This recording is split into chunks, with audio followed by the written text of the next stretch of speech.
Hello everybody, this is my response to Hanna, the Omaha Introvert 500 subs contest. Congratulations Hanna, 500 subs is a fantastic achievement. So Hanna has 4+1 questions, and first one is, where are you from? I am from Helsinki, Finland, have lived here all my life, and I have done a lot of traveling, and I have been to USA twice.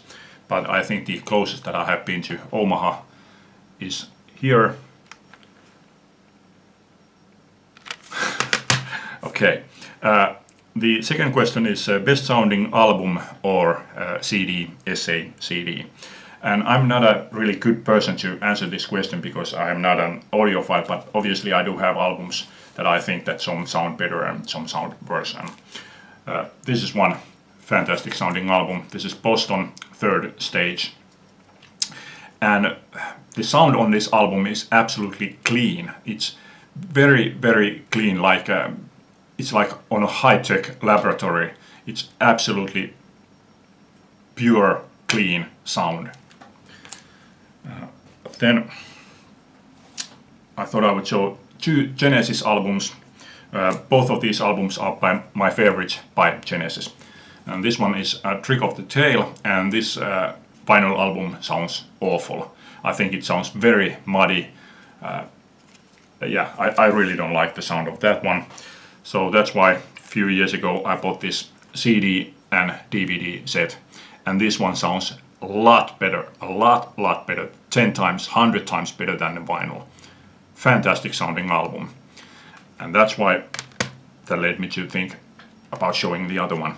So when you think that this one, this SACD sounds hugely better than the vinyl, you would think that here, my other favorite Genesis album, self-titled from '83, would do the same. But no, actually, in my opinion, this SACD version sounds worse than the vinyl version.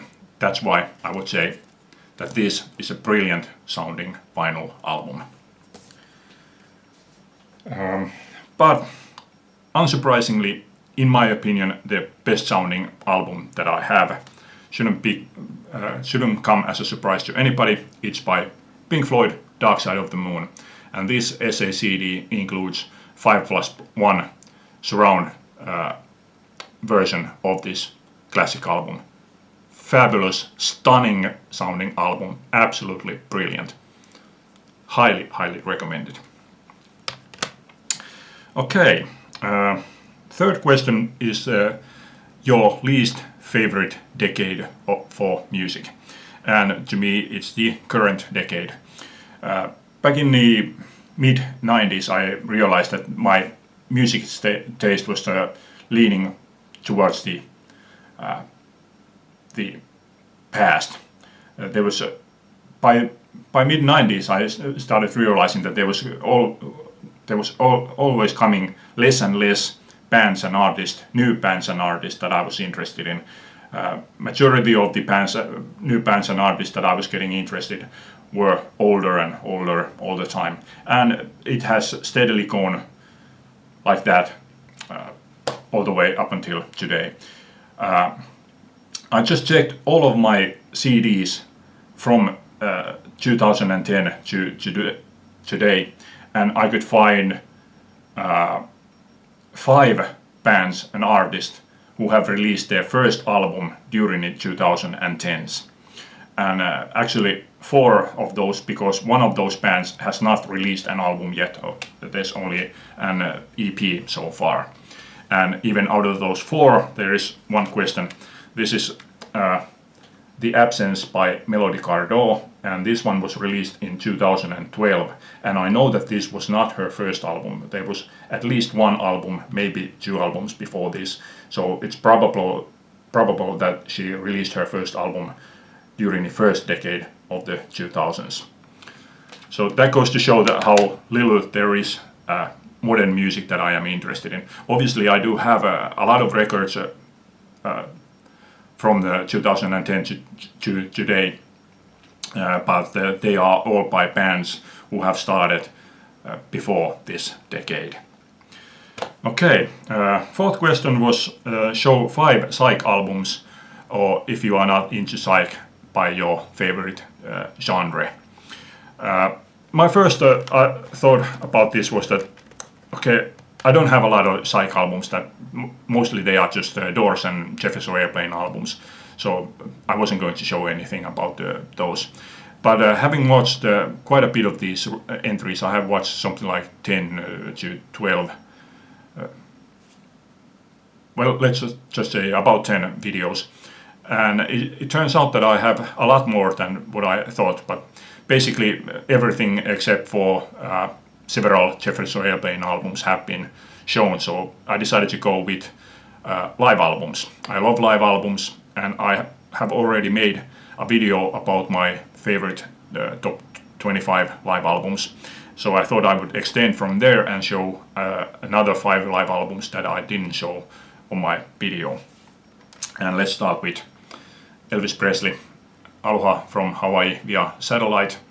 I am a lifelong Elvis fan and I love practically everything he has done, but still I don't really listen to much of his live albums, with the exception of this one. This one I do listen to quite often. So yeah, recommended. And obvious choice, Creedence Clearwater Revival, the concert. Everything that CCR did was fantastic, and this is no exception. If you like CCR, you like this one. Recommended. Third one, Big Star Live.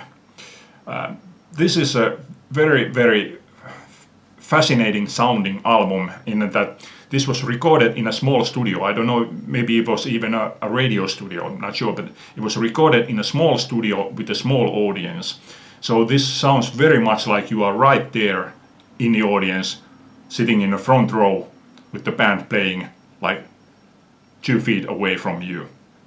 Fantastic sounding, very, very exciting sounding album. The other one that sounds very, very similar to this is Elton John's 17/11/70 live album, which was also recorded in the same surroundings. And this is a sort of an unplugged album. This is Hard, The Road Home, mostly acoustic renditions of their old songs. And the arranger here is the John Paul Jones. So the arrangements here are very, very interesting. Great songs, great versions. Yeah, this one was the one that really brought me into Heart. I had listened to their music for a long time. Well, actually, I had been away from their music for probably a decade until I heard this one. Brilliant, brilliant album. Fifth one is Rod Stewart and the Faces live, Coast to Coast Overture and Beginners. Just brilliant, upbeat, fun rock and roll. And despite this being titled as Rod Stewart and the Faces, when Rod Stewart was a member of the Faces, he never performed as a solo artist, although some concerts were advertised as Rod Stewart, but there were always Faces concerts. The reason why there is Rod Stewart's name here was contractual obligation. He was trying to get rid of his solo contract, and that's why his name was added here, so he could get rid of that one. But yeah, brilliant, upbeat, fun rock and roll. Okay, fifth and bonus question was show an album with a cat. Yeah, this was another one. When I heard this question, the one that immediately came to my mind was Tapestry by Carole King. I think that to me at least, that is the most famous album cover with the cat on it. But surprisingly, I haven't seen anybody show that. And in the end, I decided not to show that one myself either. This one is by a Finnish band called Sir Elwoodin Hiljaiset värit. Their second album, Yö tekee meistä varkaat. And you can tell that there is a kitten here sleeping beside the typewriter.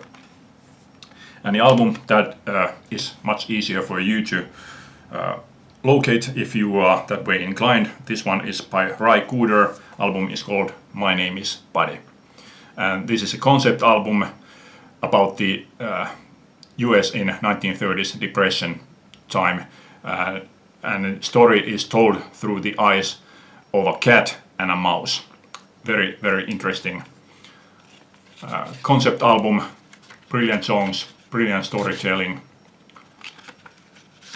Yeah, it's great album. Okay, that's it for this time. Congratulations again, Hanna. Thanks for watching. Leave a comment. Bye.